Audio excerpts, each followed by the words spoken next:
Elite study platform पर आप सभी का स्वागत है। इस वीडियो में डिस्कशन करेंगे मल्टीटास्क वर्कर्स के 7,852 पदों पर भर्ती होने जा रही है। एलिमेंट्री शिक्षा विभाग के द्वारा इसके नियमों में फिर से फेरबदल किया गया है। तो आपको बता दें, ये आपके पास एक सुनहरा मौका है। आपको किसी भी तरह का कोई भी रिटन एग्जामिनेशन नहीं देना है और आप प्राप्त कर सकते हैं हिमाचल प्रदेश में सरकारी नौकरी। आइए जानते हैं इस वीडियो में किन किन नियमों में परिवर्तन किया गया। विभिन्न तरह के समाचार पत्रों में भी आपको एक ही खबर आज देखने को मिल रही है, जिसमें लिखा गया है कि पार्ट टाइम मल्टीटास्क वर्कर्स की भर्ती नियमों में को बदला गया।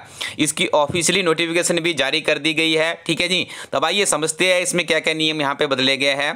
भर्ती से पहले शिक्षा विभाग ने इनके लिए R&P यानी भर्ती एवं जो पदोन्नति नियम होते हैं उनमें बदलाव किया है।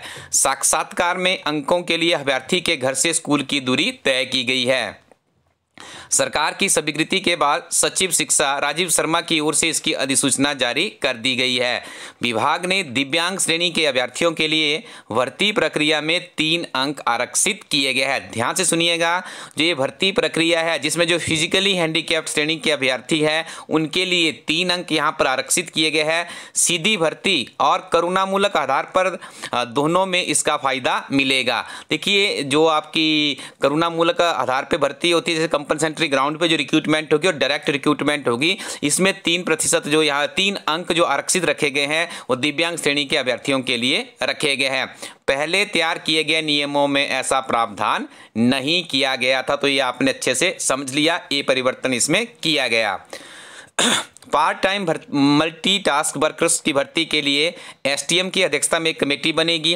देखिए, आपका चयन किस तरह से होगा आपको मैं बता दूं। आपने क्या करना है, एक सादे कागज के ऊपर आपने एक आवेदन करना है। ठीक है जी, ये आवेदन आपने किसको करना है ये भी आपको इसी वीडियो में बताऊंगा। जो कंसर्निंग जैसे आपका इनका प्रारंभिक शिक्षा विभाग का एक जो ऑफिसर होता है, ठीक है, प्रारंभिक शिक्षा अधिकारी जिसे कहा जाता है, उसको आपने एक सादे कागज पर एक एप्लीकेशन करना है। ठीक है जी, एप्लीकेशन के साथ में आपको कुछ डॉक्यूमेंटेशन जरूर देने हैं। और एक बहुत से बच्चों का प्रश्न है कि सर हमें पता कब चलेगा कि ये रिक्रूटमेंट प्रोसेस शुरू हो गई है या होने को है। ठीक है जी, तो आपको बता दें, आपका जो स्कूल होगा, जिस स्कूल में वो वैकेंसी है, उसके नोटिस बोर्ड पे ग्राम पंचायत है जो आपकी, उसके नोटिस बोर्ड पर भी इसकी जो विज्ञप्ति होगी वो चिपकानी अनिवार्य की गई है। तो आपको डेफिनेटली इसका पता लगेगा। तब तक आपको क्या करना है, आपको कुछ डॉक्यूमेंटेशन बना के रखनी है, वो भी मैं आपको वीडियो में समझाऊंगा। देखिए, पहले ये समझ लेते हैं, जब आपने प्रारंभिक शिक्षा अधिकारी को एक सादे कागज के ऊपर एप्लीकेशन दे दी, उसके बाद आपने क्या करना है, जो नेसेसरी डॉक्यूमेंट्स है वो भी आपने अटैचमेंट करने हैं। उसके बाद आपकी सिलेक्शन कैसे होगी ये आपको मैं भी बता देता हूं। उसके बाद क्या होगा, SDM सब डिविजनल मजिस्ट्रेट की अध्यक्षता में एक कमेटी बनेगी, जिसमें खंड प्रारंभिक शिक्षा अधिकारी होगा, प्रिंसिपल, हेडमास्टर, सचिव शामिल होंगे। ठीक है, इनकी एक कमेटी बनेगी। ये कमेटी क्या करेगी, आपके एप्लीकेशन फॉर्म को देखेगी, उसके बाद जो आपके डॉक्यूमेंटेशन है उसको देखेगी, उसी आधार पे आपकी मेरिट बनाई जाएगी। जैसे उदाहरण के तौर पे यदि ये मान के चलते हैं कि आपके घर से आपके स्कूल की दूरी 1.5 किलोमीटर है, तो आपको 10 अंक मिलेंगे। 10 के 10 अंक मिलेंगे आपको यदि आपके घर से उसकी दूरी कितनी है, 1.5 किलोमीटर है। 2 किलोमीटर की दूरी हो तो आपको 8 अंक मिलेंगे। 3 किलोमीटर की दूरी पर आपको 6 अंक मिलेंगे।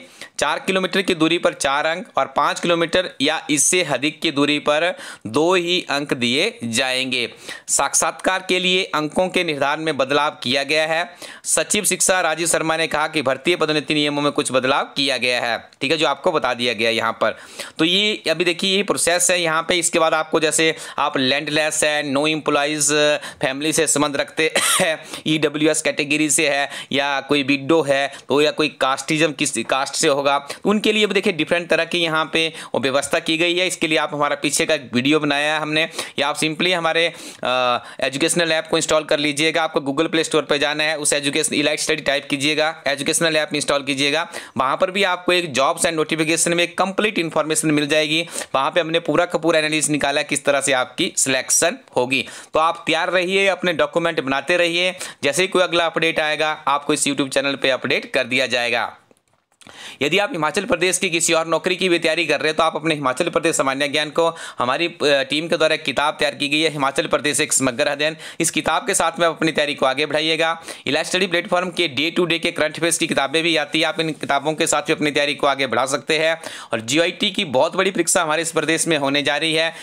हिमाचल प्रदेश के अभ्यर्थियों के लिए इला study team junior office assistant की किताब लेकर आई है। यह किताब नवीनतम सिलेबस प्रणाली पर आधारित है। इस किताब में आपको 60 चैप्टर्स और 656 पेजेस की एक किताब है। ये एक किताब आपके computer operators, data entry operators, assistant programmer की परीक्षा के लिए भी उपयोगी साबित होगी। इस किताब में पिछले 10 सालों के प्रश्न 72 भी सॉल्व किए गए हैं। साथ में आपको यहाँ पे मिलेंगे 10,000 प्लस का क्वेश्चन बैंक। तो इस किताब के साथ में आप अच्छे से GIT की तैयारी कर सकते हैं। 1756 पदों पे रिक्रूटमेंट चल रही है। आप इस YouTube चैनल के लिंक को सब्सक्राइब कर लीजिए ताकि आपको इसी तरह के बेहतरीन अपडेट्स समय पर मिलते रहे। Thank you very much. Keep watching इला स्टडी YouTube चैनल।